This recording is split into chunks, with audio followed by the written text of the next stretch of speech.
Welcome to the number one friendship podcast in the country. I'm Aaron Karo. I'm Matt Ritter. And make sure to go to manoftheyearpodcast.com to grab our merch and watch our clips on YouTube and Instagram. Matt, so you know how we are a pretty egalitarian podcast. We've got fans in all 50 states. We cross socioeconomic boundaries. I'm going to maybe insult everybody all at once. I don't know if this is a good idea. Can we kind of stop you? Can you be stopped? I really don't get people who watch NASCAR, and I really don't get people who watch F1 because it seems like everybody's into one or the other these days, and I don't understand it. They're making left turns. They're driving a car. It's so boring. Like, what am I missing? Am I missing something? Matt's covering his hand with his face. The podcast is now over. Karo, I got two words for you. Coastal elite. We are coastal elites. I mean, there's a reason why we're elite. Not me. I'm a man of the people, blue collar, NASCAR loving, car museum membership, VIP. Do you have I worked on, if you recall, I worked on a car show. I worked on Fat and Furious, not Fast and Furious. I worked on Fat and Furious, the number one show for Discovery in 2014, where a bunch of really heavy-set car mechanics would make fun of each other and eat donuts while they souped up old American muscle cars and drag raced them. I love it. And you, I mean, first of all, the fact that that's a reality show. I mean, like, did they back into it? Were they already fat and then they came up with the name? Yes. So they completely backed into it. Long story short, they had this one guy who was like really funny, pretty heavy. He was a comic. And he knew a buddy who owned a garage, and they just basically like pretended all four of them were mechanics. Two of them weren't even mechanics. They weren't even mechanics. Two of them weren't even mechanics, I think. I don't want to get sued here, but I'm pretty sure two of them weren't mechanics. 10 years old. I don't want to get too off topic, but weren't the Duck Dynasty guys completely made up? No, they really had the real business. No, but didn't they not have beards and not dress like that? Oh, well, yes. I mean, they kind of leaned into the thing, but they had the business. Oh, okay. But I thought the whole vibe, like they were clean. Well, yeah. I mean, there was a, like, hey, the Kardashians didn't look like what they looked like before the show. Look at them 20 years ago. Have you seen Kris Jenner's new face? No, but she was always pretty, wasn't she? I mean, you could be pretty at any age, but she has a new face. She has the face of a 25-year-old now. I love when you watch. That's why. Don't you love when you watch the Oscars and somebody has a completely new face and you haven't seen? Yeah, Anne Hathaway's got a new face. She's got a pretty good. Does? Kris Jenner. Yeah. Wait, Anne Hathaway has a new face? No. But it's more like she just cleaned it up a little bit. Kris Jenner looks like Anne Hathaway's like flawless. What? I know, but I'm saying she just got a little nip, a little tuck. Kris Jenner looks like she's 25 and she's 70. I gotta go look this up. Wait, who did I see recently that I was like, well, that guy had some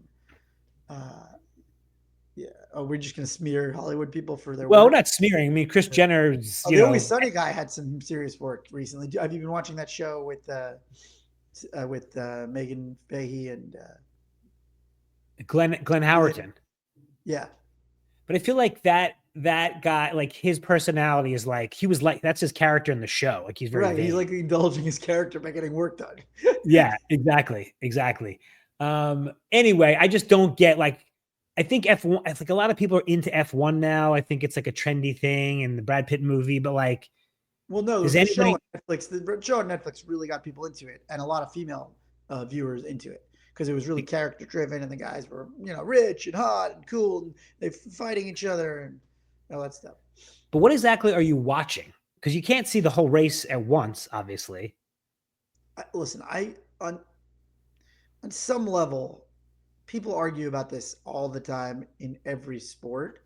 Where it's like, what are you watching? It's just a puck moving around. It's just a ball getting thrown around. It's just a car moving in circles. I mean, I agree. Like, on some level, every sport can be broken down that way. I think you have to be invested in the people to like. So did you ever hear Jason Bateman's got a theory that baseball and golf are games and basketball and hockey are sports? You think that's his theory? I don't know. Maybe. Why? Have you heard that before? Yeah, of course. All the people say stuff like that all the time. Jason Bateman's theory. Wow. You're really trying to get us on smart list here, huh? I mean, listen, they launched a mobile company. I know. How's that going to do? I mean, you know, Ryan Oh, Reynolds make sold his them a for a lot of billion money. dollars. Make them a lot of money for sure. Um, now we're like three topics away, but I just went to I a Red love Sox game. NASCAR. I love all our NASCAR fans. F1, way to go. I don't know. I couldn't. Lewis Hamilton. Yeah, yeah. Well, F1, are they on a track? Oh, you know what? I like the ones where they're not on a track. You know, Where where they're they're just just, driving through the yeah, I streets? like the ones where they're just like driving through Long Beach. Way to go, Max Verstappen, Sebastian Vettel. One Yeah, more just thing on this. You know, I mean, this is a scourge, and I'm sure you're on my agreement with this. In LA, when people do those shutdowns, street oh, shutdowns, what is going on? Where they do the loops and they're hitting? No, no, no. Have you seen this now? Like they're deliberately getting hit by the car. what do you mean Like they're they deliberating? seems like they're doing it deliberate. Like people are like they spin the car and then like people get hit by it. I don't think they're trying to get hit deliberately, but like it's the most dangerous. Yeah, Like no, even when you and I were our crazy high school kids, like going to house parties, donuts in the middle of a yeah. thing. No, but I think drag racing has a big it's been a big part of American culture for a long, long time. Like in the 50s and 60s, that's what people used to do on the weekends. They would go drag racing, but they would do it on a track or like on an open road. This is like spinning just to like create chaos. Yeah, yeah. Some people just like to watch the world spin. Yes. Yes. So this is going to be. We're going to try the segue here. So speaking of us going to high school parties and causing ruckus, for our new listeners, I know Matt's in second grade. We have the same group of friends from growing up on Plainview, Long Island, and there's this adage, Matt, that is very famous that we've all heard before, which is that you're the average of the five people you spend the most time with. And you know, you and I were discussing like, is that still true? Now we're talking about present day, not when you were in high school, but is that still true?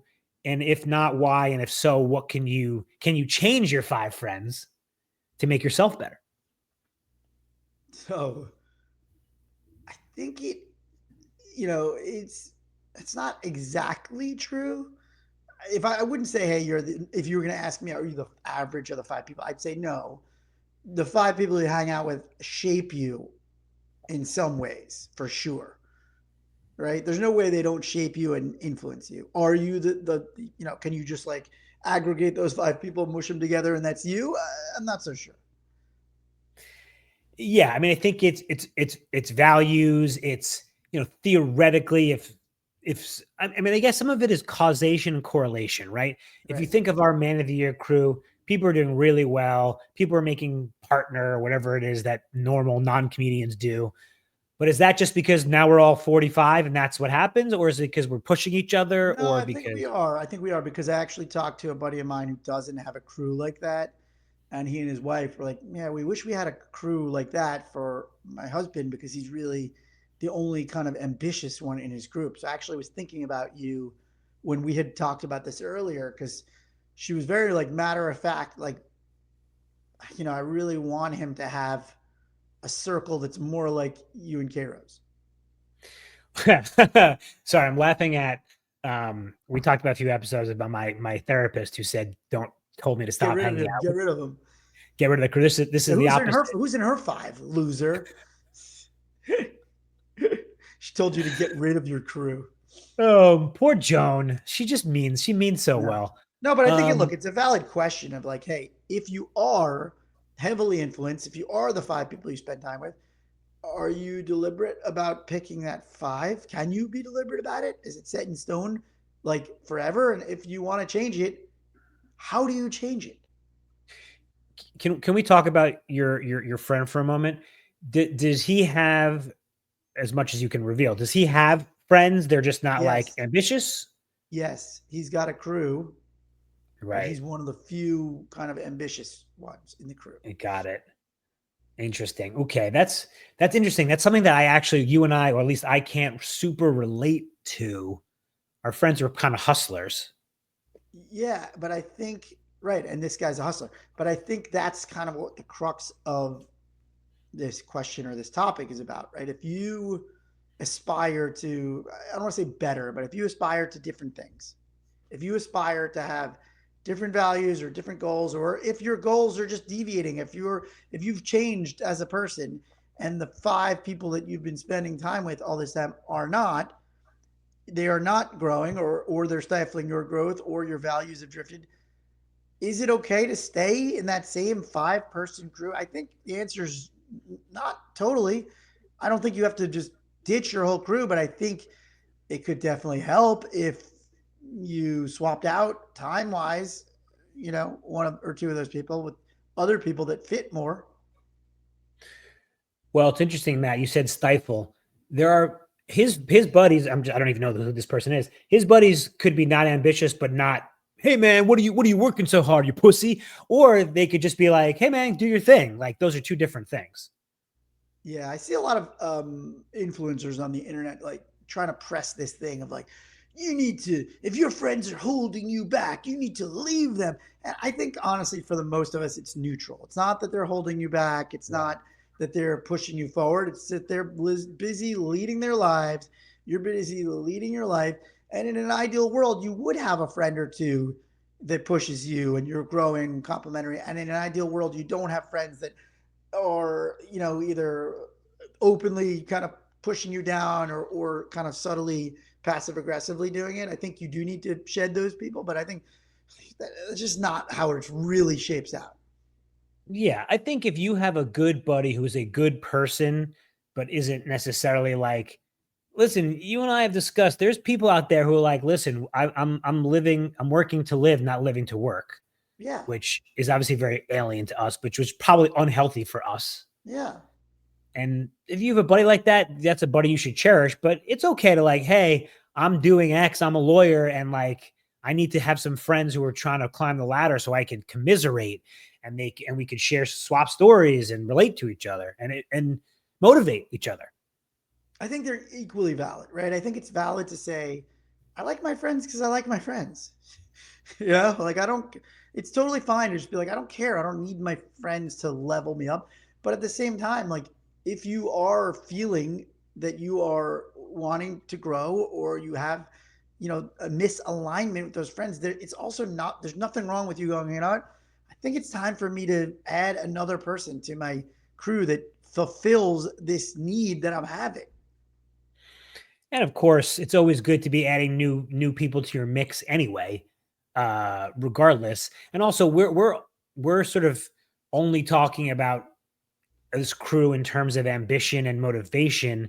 It's also good to just have another friend who works in a different industry or who like works at a nonprofit or is really funny or like sports. We're just, trying to increase the diversity of your friend group, Let me throw interest this. wise.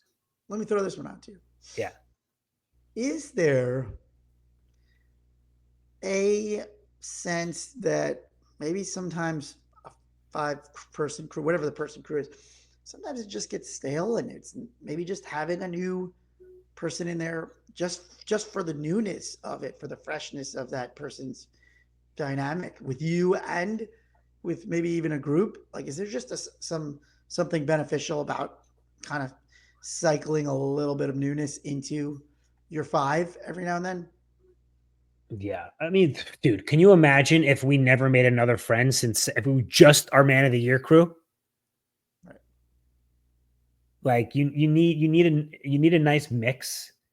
You need to uh be having worlds collide a little bit. And like, isn't there some stat that we talked about that people's friend crew like sheds every 7 years and you make a new crew?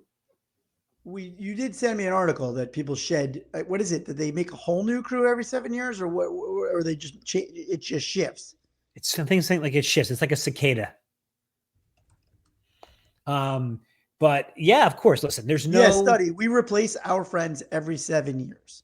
Study yeah, shows there's a good chance you've replaced half your closest friends with new ones. yeah. Wow, we really are the mantles of consistency. I mean, it's actually ridiculous. Yeah.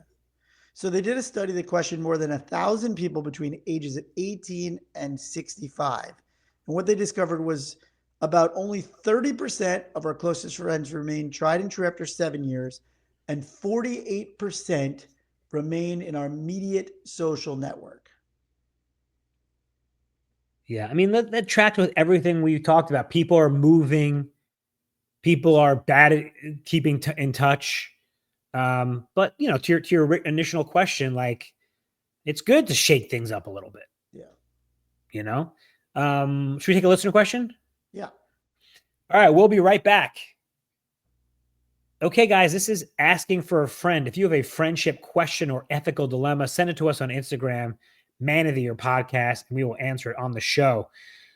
Okay, dear Matt and Kara, one of my closest buddies is hilarious, generous, and loyal, but also very negative and very cynical about everything. That sounds like me. I've noticed I'm starting to adopt some of his negative qualities by osmosis, and I don't like it. How do I balance loyalty to an old friend with my own growth? Mm, mm. So it's funny you said this is you. Yeah. Did I write this question?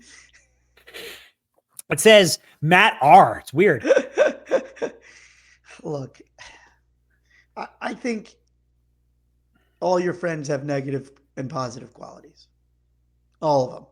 If you're really going to drill down, we're not perfect. You're not perfect. None of your friends are perfect.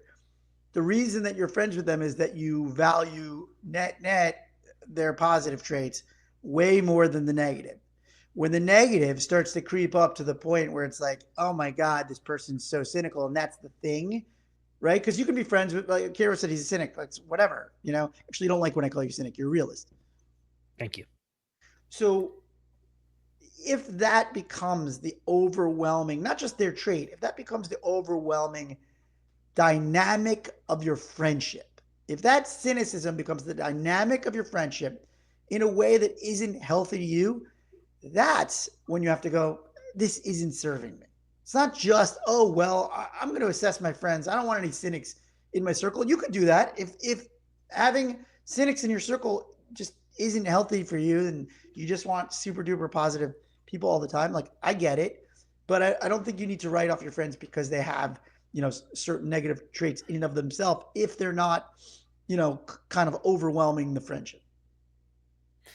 Yeah, I would say a couple things. First, let's just do a gut check and make sure that A, what you are interpreting as cynicism and negativity is that.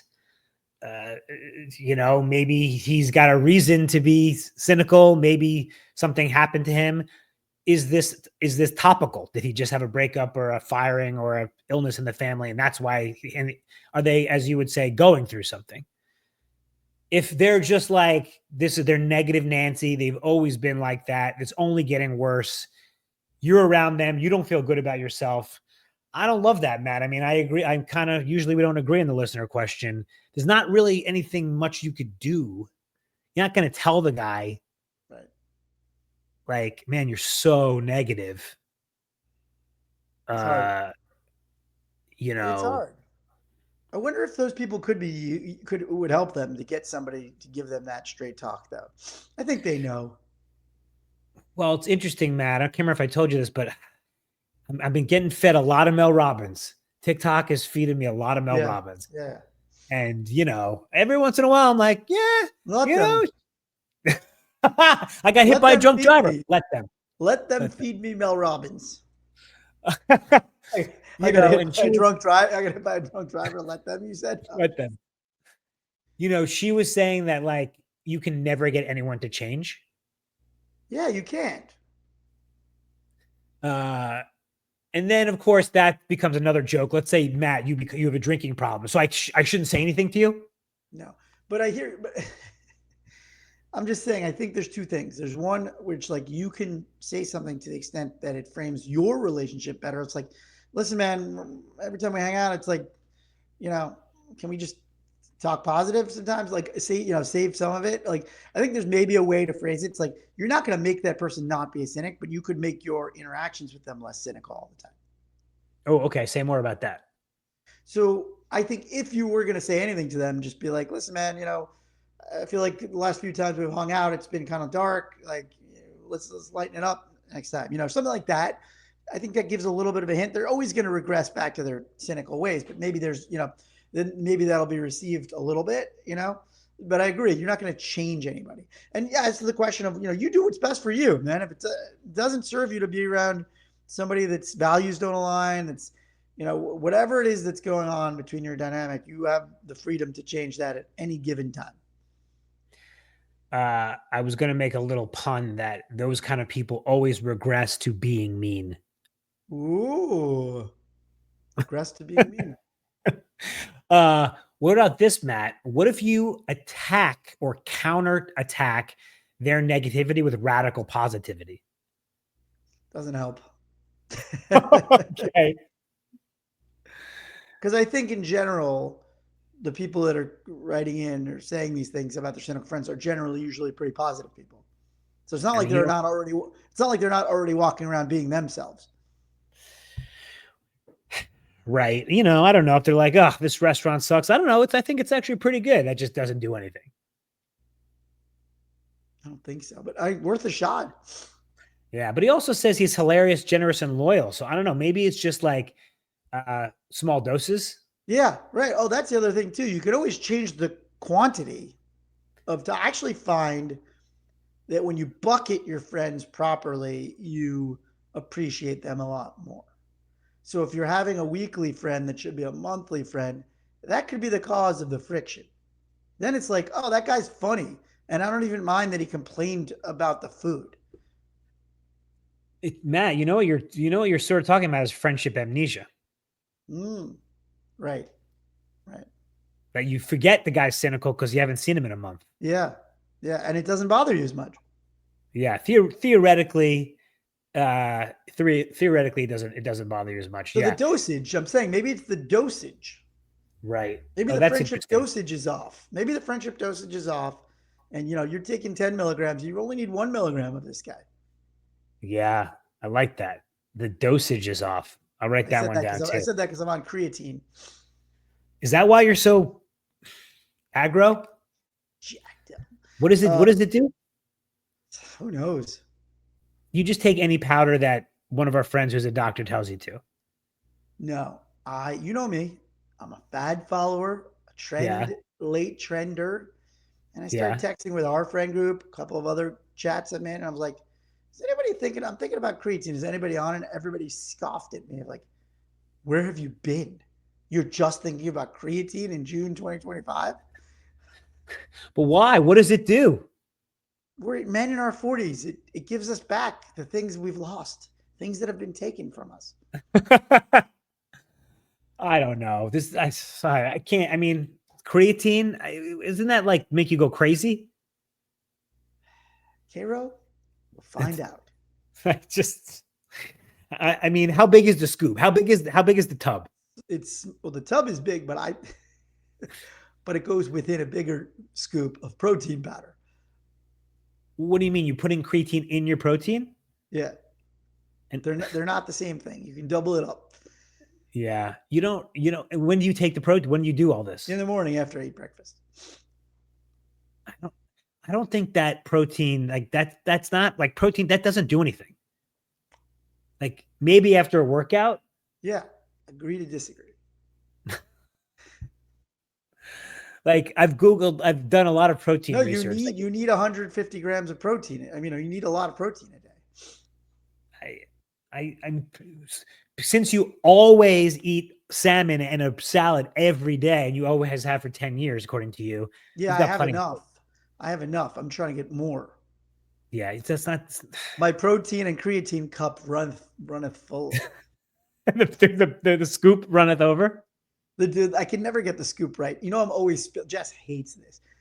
So because I'm scooping all over the house now because I scoop for myself and I scoop for Brenner and I scoop no, and I used to scoop. I scoop for Julie in the formula. So first of Well, all, the size of the top of the scoop spoon is barely it's like barely narrower than the top of the milk bottle. Like it's designed to spill. I'm sorry, you're feeding him milk with a spoon? No, you pour the powder into it and then you pour water in. Got it. Okay. It's a spoon. When I say spoon, I mean a scooper. But Okay. the head of it is the Yeah. diameter of the head is like a millimeter smaller than the head of the milk, and like they expect me not to spill. It's like playing And Operation. we know I'm the spiller. My grandma. But yeah, I was gonna say, don't I want to bring that up again, but just going back, but I understand, but how do you spill the creatine when you're scooping the creatine? You're just sloppy. I shouldn't that I shouldn't be spilling. Yeah, I mean, that has a giant hole opening and a giant. I will take responsibility for. That one I'll So take. just, I think I'm just now in the habit of spilling that I kind of like it. So you're just leaving powder everywhere.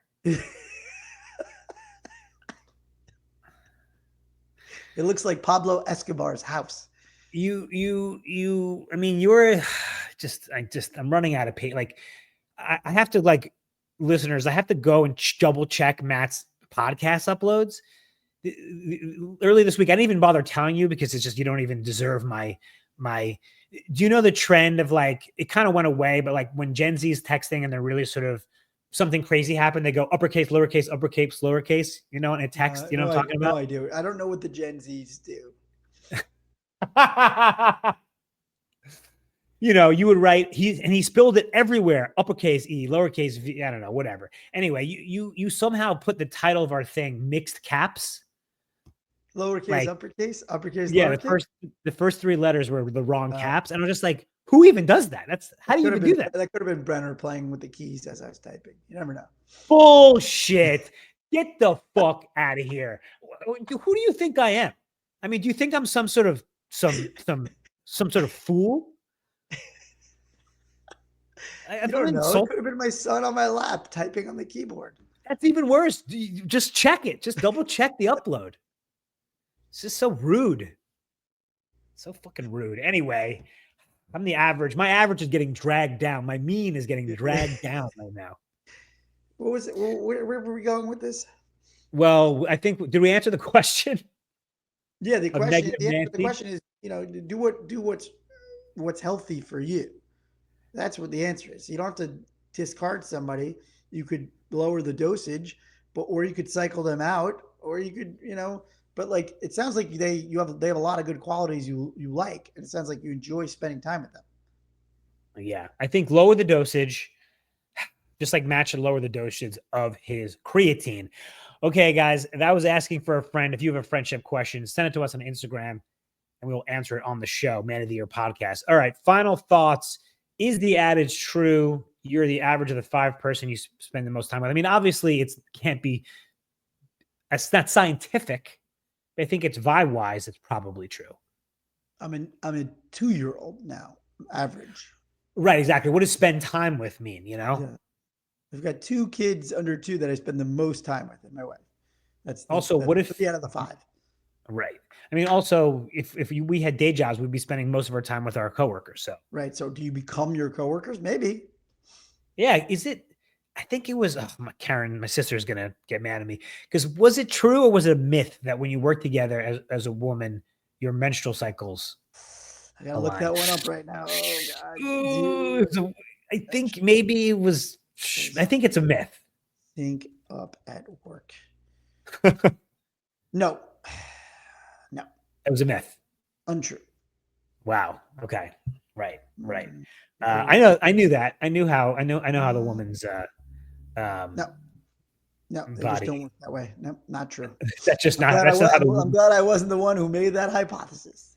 Oh Lord, good Lord. Well, wasn't me We either. Live and learn. We're learning. We're just learning here, guys. Like, yeah, we're just listen. We're 2 guys. We're trying to figure it out. But I would say that the 5 people. I mean, if I'd ask our listeners to just for a second think about the 5 people you spend the most time with right now. And to your point, Matt, from the listener question, like, are they helping you? Are they stifling you? Are they motivating you? Are they serving you? How about this? I think you should have 2 of these people in your 5. I think you should have one person in there who just makes you feel good. Whatever their other qualities are, you just need one person who just makes you feel good. On the other end, I think you should have one person that motivates you, or that is also in growth mode, or that wants you, that makes you feel like, oh, I'm accountable and I'm trying to level up, and this person gets that. And the other three are just kind of utility players. Yeah. I'm down with that. It's a good 5. What am I? You need a, well, you're a person that definitely drives me. We're driven. We're both like motivated. You know, Yeah. I don't know about the feel good part. Jeez. Now, how about this? I was gonna say, like they're always like, you need a 4 a.m. friend in the middle of it. You just need a 4 p.m. friend. You know? Mm. Well, you don't have a 4 a.m. friend. We've established that. Yeah, I definitely don't have one. Yeah. And you need a 4 p.m. friend because your friendship blood sugar gets low. Yeah, that's right. Get low. I need those walk and talks. All right, guys. Let us know who your starting 5 is, and if you feel like you're the average or maybe you're the median. We haven't even talked about that. Thank you so much for listening. Always remember, be good to yourself, be good to your friends. Love you, buddy. Love you, buddy.